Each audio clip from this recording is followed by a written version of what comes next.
pero es del sitio en lugar de las fuentes de los materiales. Así que así se generó la idea de pues, crear nuestra propia fuente de voltaje regulable y fija, controlando también voltajes negativos y positivos. Bien, lo que sería la fuente la realizamos investigando cómo es la configuración de las fuentes, desarmando un regulador de voltaje. ¿Qué no hicimos? Muy bien. Como tal, la fuente consta de secciones. Tenemos acá la sección del puente de Dios, la sección de los capacitores que se encargan de disminuir el ruido, y para configurar lo que sería la salida de voltaje utilizamos reguladores de voltaje que pues, según su configuración botan menos 5 voltios, menos 9, 12, 5 y una regulable que se controla mediante el potenciómetro. Vale, listo. En esta parte podemos ver el esquemático de cómo está conformada la fuente. Como dijo mi compañero, consta primero de una etapa con un transformador que lo que hace es bajar el voltaje, ya que estamos tomando el voltaje del toma corriente, que serían 120 voltios RMS, lo estamos bajando a 12 voltios RMS. Entonces, miren cuánto. ¿Cuánto? ¿Cuánto es el voltaje en la sequedad? 120. No, si ya le dan medio. Así era como 120 y algo. 120.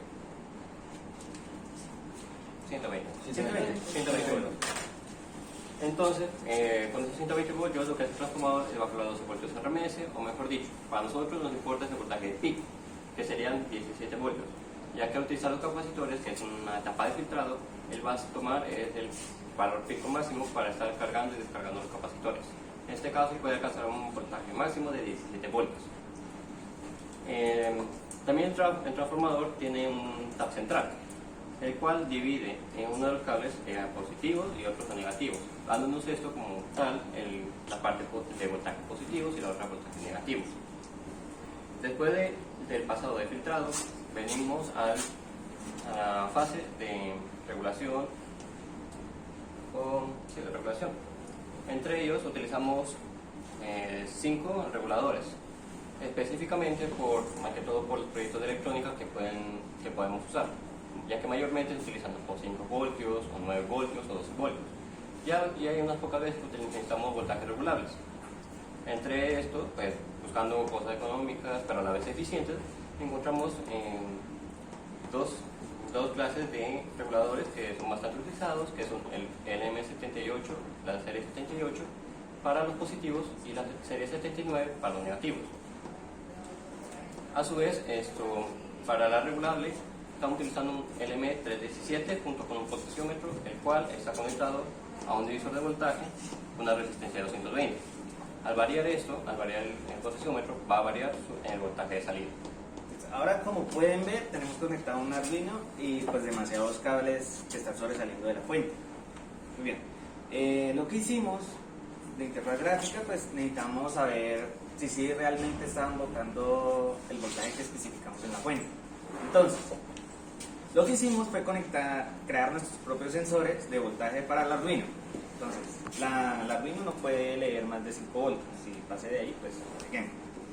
Entonces, realizando la programación, que cuando detectara 5 voltios tenía que marcar la salida que de verdad bota pues, la fuente. Ok, ahora surgió otro problema. El Arduino no lee voltajes negativos. Para ello implementamos lo que sería el amplificador inversor y pues hicimos la misma configuración de resistencias en la salida para asegurar que no sobrepasara los 5 voltios. Mejor dicho, lo que hacemos con el amplificador es colocar dos resistencias iguales para que no tenga una ganancia y no incremente el voltaje. El voltaje que estamos ingresando es el voltaje que está de la salida de las horneras, a su vez está entrando al amplificador y con el inversor lo está invirtiendo para que salga voltaje positivo, que es con el que estamos leyendo el Arduino.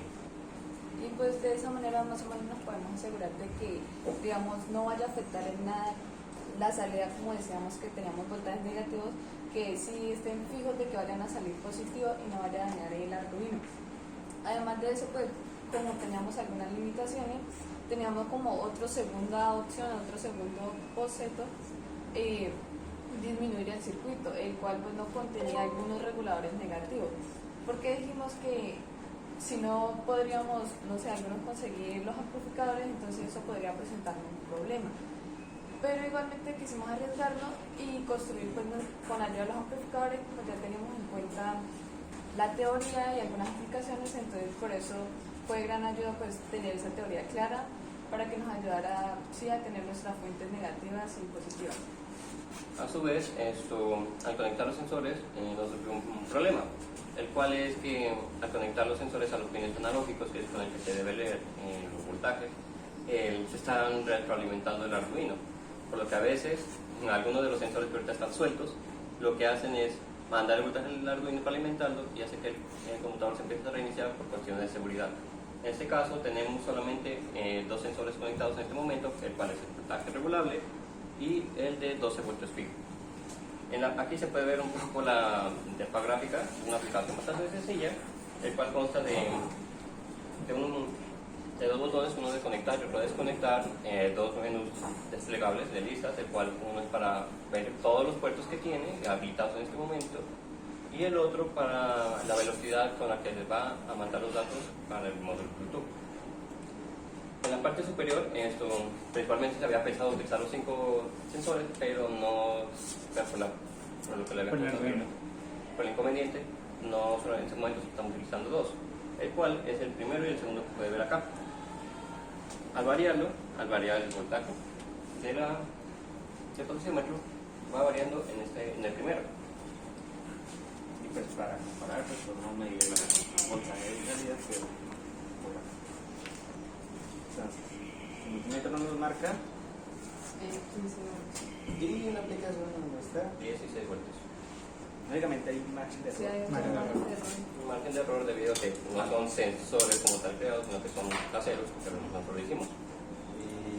Al momento de hacer la simulación, pues utilizamos fotos de uso, porque hay unos elementos que no conseguí, bueno, en Multisim que no pues, podemos encontrar. Entonces, al momento de utilizar Proteus, tuvimos un inconveniente porque al momento de calcular el transformador, lo que bota la fuente en sí es como un voltaje RMS. Entonces, al momento de RMS, el inductor, el transformador, lo que hacía era que pues siguiera como porque siempre era el mismo, o sea, la entrada y la salida era la misma. Entonces tenía que modificar eso con una fórmula que es el voltaje que necesitan sobre el voltaje de RMS que entra, elevado al cuadrado por la inductancia que tiene. Y eso da como 20 milihenrios, más o menos, que es lo que da lo que estamos calculando. Y pues, como pueden detallar, al momento de simularlo, nos dan los valores requeridos que utilizamos. Listo. Pregunta, empieza Joan.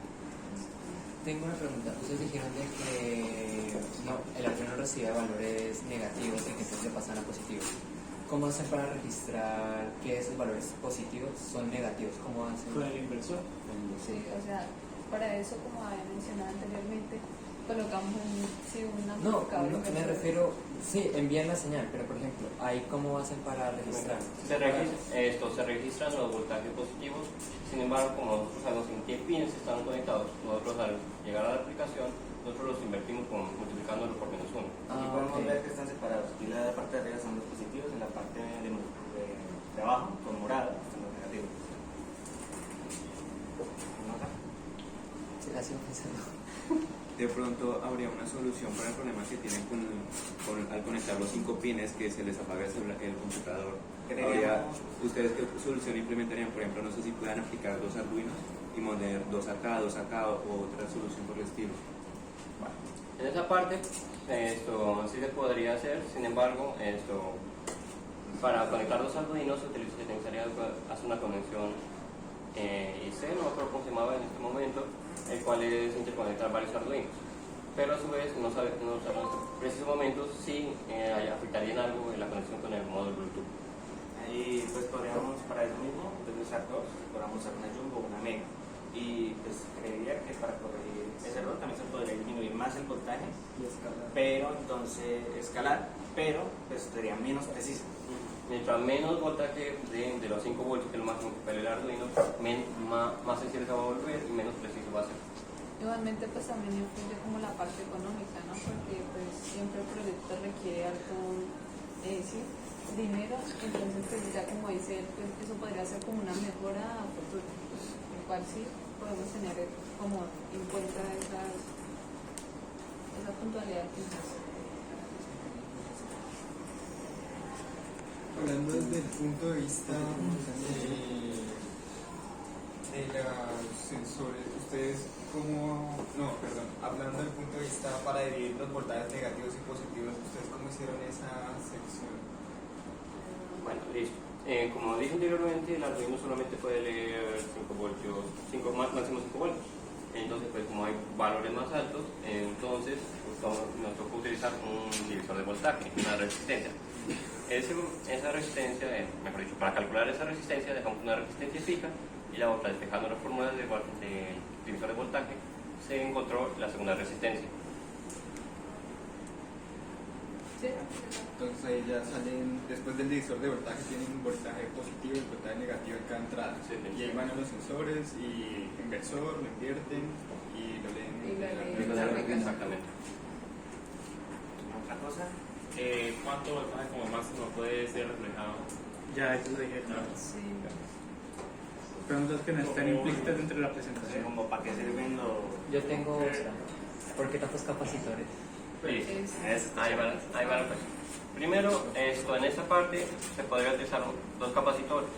Sin embargo, nosotros utilizamos 4. ¿Por qué? Al aumentar el valor del capacitor, él va a reducir el rizado que tiene. Él, como está cargando y descargando, él va a reducir el rizado.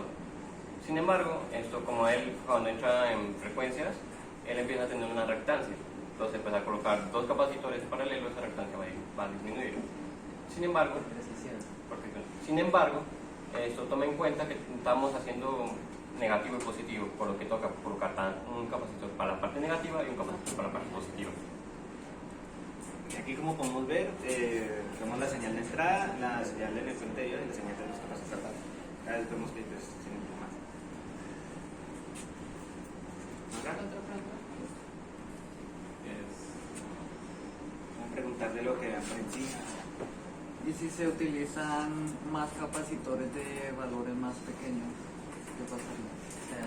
No. No, o sea, ¿En qué parte, mejor dicho? Acá en este porque- ¿Ahí? Lo que el problema es, como lo dije, mientras más grande sea el valor del capacitor, va a reducir más el rizado, ya que el rizado es el tiempo de descarga y descarga. ¿Cómo sería? Mientras más bajo que sea, ese rizado va a ser mucho mayor. O sea, Tienes va a problema. influir como o sea, la salida de voltaje que vamos a poner. Digamos, en este caso, pues ver como la diferencia de que, digamos, si no hubiéramos implementado, digamos, solo dos, pues, digamos, no vamos a tener como, digamos, una señal como tan fina, por así decirlo, sino que vamos a tener como más, sí, se veía el tiempo de descarga y carga. Y pues en este caso no queríamos que fuera eso, que fuera un poquito más estable, más... ¿Y escogieron ese valor en específico por alguna razón? De hecho, mejor dicho, estábamos calculando, no creo qué valor nos dio, pero estuvimos hablando, viendo tanto video de YouTube como hablando con profesores de electrónica y nos estaba diciendo que sí, que un valor de 2200 estaría bien para una fuente que se podría utilizar más o menos, pero que si queríamos colocar 2, si por cuestión económica podemos colocar 2, sería mucho mejor. O sea, ya por recomendación indirecta, si escogimos esos 4. Ustedes tienen protegido el circuito Sí. a alta. Sí. Nos faltó esa parte. Nos faltó mencionar eso, que como pueden, pues no sé si alcanzan a ver acá se encuentra el fusible, el cual pues va a proteger nuestro circuito por si llegase a pasar algo en la red eléctrica. Entonces, pues eso, ¿qué va a hacer? Pues se va a explotar, no sé por así decirlo, y pues va a proteger el circuito de que no le vaya a pasar nada. Entonces, Además de ello, el fusible se colocó antes del transformador, por lo que también el fusible está protegiendo al transformador. Y además de eso, generó otro problema porque no sabíamos cómo conectar el fusible como tal en el circuito. Entonces lo que hicimos fue crear nuestro propio adaptador para conectarlo en el mismo. que fuera más fácil para implementarlo ya en nuestra máquina y eso. ¿Más preguntas ya? No, Me dijo que hiciera. usted hace 3, la siguiente, usted hace 3 también. Chicos, 4.27 por ahora.